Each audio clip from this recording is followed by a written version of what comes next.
So hello everyone, welcome back to law prep tutorial. तो जैसा कि आपको पता है कि 5 months from now CLAT exam is going to happen. आज से जो है एग्जैक्टली 5 मंथ्स जो है और हैं जब क्लैट का जो एग्ज़ाम है that is going to happen.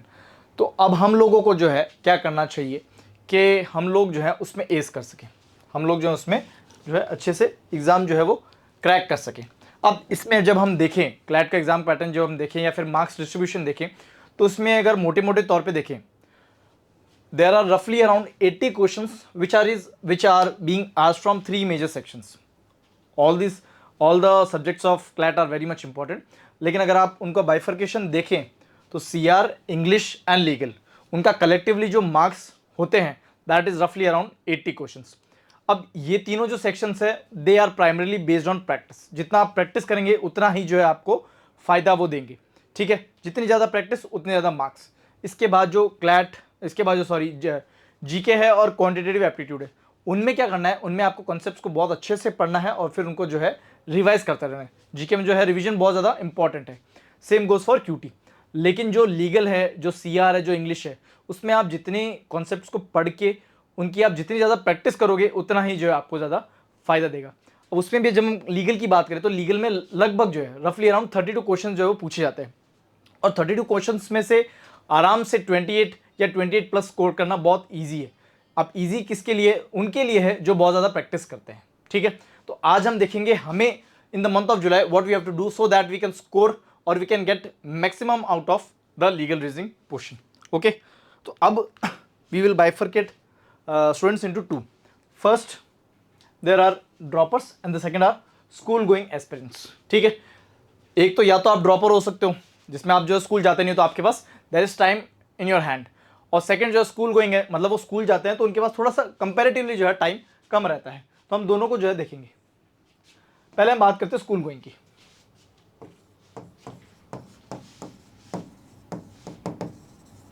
अब स्कूल गोइंग में कुछ लोग ऐसे होंगे जिन्होंने अपनी क्लैट की प्रिपरेशन अभी स्टार्ट करी है, ठीक है। Those who are new and those who are experienced. By experience I mean कि उनको अच्छा खासा जो है टाइम हो गया प्रिपेयर करते हुए। अब जो लोग नए हैं उनको क्या करना है कि जितनी भी क्लैट की लीगल रीजनिंग की बेसिक मॉड्यूल्स है, जैसे कि कॉन्स्टिट्यूशन हो गई, क्राइम हो गई, टॉर्ट्स हो गई, इन सबको एक बार पढ़ना है। इनके कॉन्सेप्ट जो है वो पढ़ना है, इनके जो प्रिंसिपल्स हैं वो समझने हैं, ठीक है। एक बार आपने पढ़ लिया, ठीक है। और दूसरा है एक्सपीरियंस। न्यू वाले में आपको क्या करना है कि सबसे पहले आपको इनके कॉन्सेप्ट्स पढ़ने हैं कि एग्जैक्टली जो है टॉर्ट्स में कहा क्या जाता है, लॉ ऑफ क्राइम्स में क्या कहा जाता है, लॉ ऑफ कॉन्ट्रैक्ट्स में क्या कहा जाता है, कॉन्स्टिट्यूशन लॉ में जो है वो क्या कहा जाता है। उसके मोटे मोटे तौर पे आपको प्रिंसिपल पढ़ने हैं और प्रिंसिपल समझने हैं। ये पढ़ने के बाद जो आपको प्रैक्टिस करनी है, practice is a must, because if you want to drastically increase your score then this is something that you must do. Without it you cannot score or you cannot get maximum out of the legal reasoning sections. So practice is a must. If I have to summarize the legal reasoning portion of CLAT in 3 words, it would be practice, practice and practice, because it is only the practice that will get you through in the legal reasoning portion. Second, it comes to experience. अब experience में क्या है कि उन लोगों ने क्या है कि लॉ ऑफ टॉर्ट्स भी पढ़ लिया, लॉ ऑफ क्राइम्स भी पढ़ लिया है, कॉन्स्टिट्यूशन लॉ भी पढ़ लिया, कॉन्ट्रैक्ट लॉ भी, ये जो कन्वेंशनल लॉज है उन्होंने पढ़ लिए। इसके साथ साथ जो है वो जो लीगल आर्टिकल्स है वो भी वो पढ़ते रहते हैं। साथ ही साथ उन्होंने जो है मेजर जो है जजमेंट्स भी पढ़ लिए।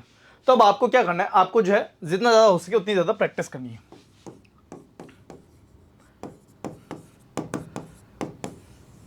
दिन के आप जो है 50 to 60 questions of legal reasoning आपको करना है। जो लोग नए हैं उनको अभी कितने करने हैं, उनको 40 करने हैं।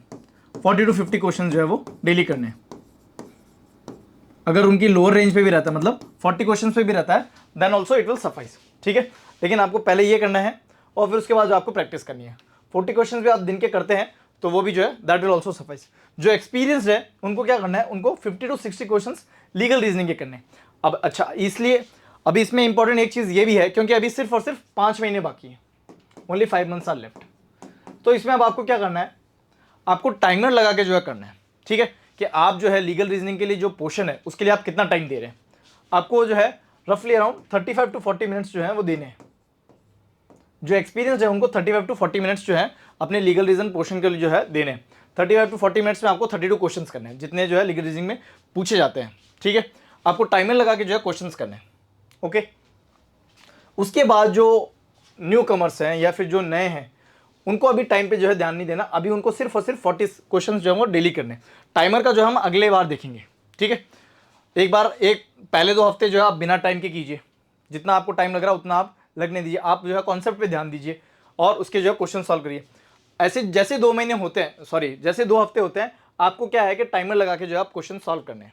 ठीक है, आप क्योंकि अभी नए हैं तो आप 32 क्वेश्चन में अगर आप 45 मिनट्स भी देते हैं तो दैट विल ऑल्सो गो। ठीक है, लेकिन धीरे धीरे क्या करना है कि 45 मिनट से 40 करना है और 40 से मिनट से जो है 35 करना है। लेकिन वो एक बार में नहीं होगा, वो धीरे धीरे होगा और आपको भी जो है ऐसे धीरे धीरे जो है अपनी जो टाइमिंग है वो थोड़ी कम करनी पड़ेगी। मतलब स्पीड पे भी ध्यान रखना पड़ेगा और टाइमिंग भी जो है वो कम करनी पड़ेगी। साथ ही साथ आपको एक्यूरेसी भी जो है मेंटेन करके रखनी है। ये उन लोगों के लिए जो कि न्यू है। जो एक्सपीरियंसड है उनको क्या करना है, जैसे कि अभी बताया कि 35 टू 40 मिनट्स में उनको 32 क्वेश्चन जो है वो सॉल्व करने हैं। ये टाइम बाउंड मैनर में आपको जो है करने हैं। ठीक है, क्योंकि एक्सपीरियंस है तो आपने क्वेश्चन अच्छे खासे सॉल्व किए होंगे, मतलब आपकी एक्यूरेसी अच्छी खासी होगी। अब आपकी एक्यूरेसी अच्छी खासी हो वो भी टाइम बाउंड मैनर में, दैट इज इंपॉर्टेंट। तो आपको टाइमर लगा के जो है क्वेश्चंस करने हैं। ये तो हो गया उन लोगों के लिए जो कि स्कूल गोइंग है। जो प्योरली ड्रॉपर्स है, those who are purely droppers. Droppers में भी 2 कैटेगरी है, एक तो नए ड्रॉपर्स और एक जो कि एक्सपीरियंस्ड है। अब क्योंकि नए ड्रॉपर्स हैं उनके पास टाइम भी अच्छा खासा है, सेम उनको भी जो है अभी पहले कॉन्सेप्ट्स पे ध्यान देना है। Constitution law, contract law, law of crimes, इनको जो है पहले कॉन्सेप्ट्स को समझना है और कॉन्सेप्ट्स को समझने के बाद इनको जो है डेली 50 टू 60 क्वेश्चंस करने हैं। डेली 50 टू 60 क्वेश्चंस जो है वो करने हैं। ये हो गए। ठीक है, ये हो गए। अब हम आते हैं एक्सपीरियंस पे। अब क्योंकि एक्सपीरियंस जो एक्सपीरियंस लोग हैं उन्होंने अच्छे खासे जो अपने कॉन्सेप्ट्स पढ़ रखे हैं, अपने अच्छे खासे कॉन्सेप्ट्स उन्होंने रिवाइज कर रखे हैं, मॉक्स में भी जब आते हैं तो उनके आसानी से जो हो जाते हैं। क्योंकि अगर आपने भी नोटिस किया होगा कि जो जितने भी आपने मॉक्स दिए हैं उसमें अगर वो टॉपिक आता है जो आपने पढ़ रखा है तो एक तो आपको उसमें जो है बहुत अच्छा कॉन्फिडेंस आता है कि मैंने ये टॉपिक पढ़ रखा। साथ ही साथ आपके उसके क्वेश्चंस भी जो हैं वो कंपेरेटिवली ज़्यादा आसान होते हैं, आपको लगते हैं आसान है और जो है आसानी से हो भी जाते हैं, उनमें मार्क्स भी आपको जो है अच्छे खासे आ जाते हैं। तो एक्सपीरियंस वालों को क्या करना है कि you have to increase the frequency of questions. तो आपको जो है 60 टू 65 क्वेश्चन जो है वो करने हैं। 60 टू 65 क्वेश्चन जो है वो डेली करने हैं। जितने ज़्यादा प्रैक्टिस हो सके उतना ज़्यादा आप करिए। अब क्वेश्चन आता है कि हम लोग प्रैक्टिस कहाँ से करें, तो प्रैक्टिस करने के लिए आप जो है लॉ प्रेप जो मॉड्यूल है, लॉ प्रेप की जो प्रैक्टिस मॉड्यूल्स हैं उनसे आप कर सकते हैं। आप प्रीवियस ईयर पेपर्स कर सकते हैं, प्रीवियस ईयर पेपर्स, या जहाँ से भी आपको प्रैक्टिस करने के लिए जो है वो मिल जाए। जब आती है बात कॉन्सेप्ट्स की, तो कॉन्सेप्ट्स हम कहाँ से करें, तो कॉन्सेप्ट्स आप कर सकते हैं लॉ प्रेप के कॉन्सेप्ट मॉड्यूल से। उससे आप कॉन्सेप्ट समझ सकते हैं और फिर आप जो है अपनी प्रैक्टिस कर सकते हैं। प्रैक्टिस के लिए जैसे बताया लॉ प्रेप मॉड्यूल्स या प्रीवियस ईयर पेपर्स या फिर जहाँ से भी आपको जो है मटेरियल मिल जाए। तो ये आपने 2 चीज़ें कर ली। अब ये जो है जो स्कूल गोइंग स्टूडेंट्स हैं उनमें भी 2 कैटेगरी, न्यू और एक्सपीरियंस। न्यू को क्या करना है, पहले कॉन्सेप्ट्स रिवाइज करने, पहले कॉन्सेप्ट्स पढ़ने हैं, समझने हैं, फिर क्वेश्चन सॉल्व करने हैं। वैसे के वैसे एक्सपीरियंस वालों को क्योंकि कॉन्सेप्ट्स उन्होंने अच्छे खासे पढ़ रखे हैं तो उनको सिर्फ और सिर्फ प्रैक्टिस की ज़्यादा ज़रूरत है। तो आपने प्रैक्टिस कर ली। अब क्योंकि जो स्कूल गोइंग है उनके पास टाइम जो है वो जनरली थोड़ा कम रहता है तो उनके नंबर ऑफ क्वेश्चन जो प्रैक्टिस करने हैं वो कंपेरेटिवली कम है। जो ड्रॉपर्स हैं they have time in their hand, so उनको क्वेश्चन जो है वो ज़्यादा सॉल्व करने हैं। अब जैसे जैसे आप क्वेश्चंस की प्रैक्टिस ज़्यादा करोगे तो आप खुद ये पाओगे कि आपके जो मार्क्स हैं वो बहुत अच्छी तरीके से जो इंक्रीज होंगे, स्टडीली जो इंक्रीज होंगे और आप जो है अच्छे से उसको जो है मतलब और उसको जो है आगे ले जा पाएंगे। ठीक है, अब सिर्फ और सिर्फ प्रैक्टिस करना इंपॉर्टेंट नहीं है। प्रैक्टिस करने के साथ साथ जैसे कि मान लीजिए कि आपने दिन के 50 क्वेश्चन किए, 50 क्वेश्चन किए। अब ऐसा तो है नहीं कि 50 क्वेश्चन सभी के सभी सही होंगे, ऐसा ज़रूरी नहीं है। मान लो कि आपके कुछ गलत हुए, मान लो कि 10 गलत हुए, तो उन 10 क्वेश्चंस को आप एनालाइज कीजिए। अब एनालाइज कैसे करना है? एनालाइज ये करना है कि कैसी मिस्टेक थी, टाइप ऑफ मिस्टेक क्या थी, टाइप ऑफ मिस्टेक जो है वो क्या थी। अब मोटे मोटे तौर पे जो है हम देखें तो तीन टाइप की मिस्टेक होती है।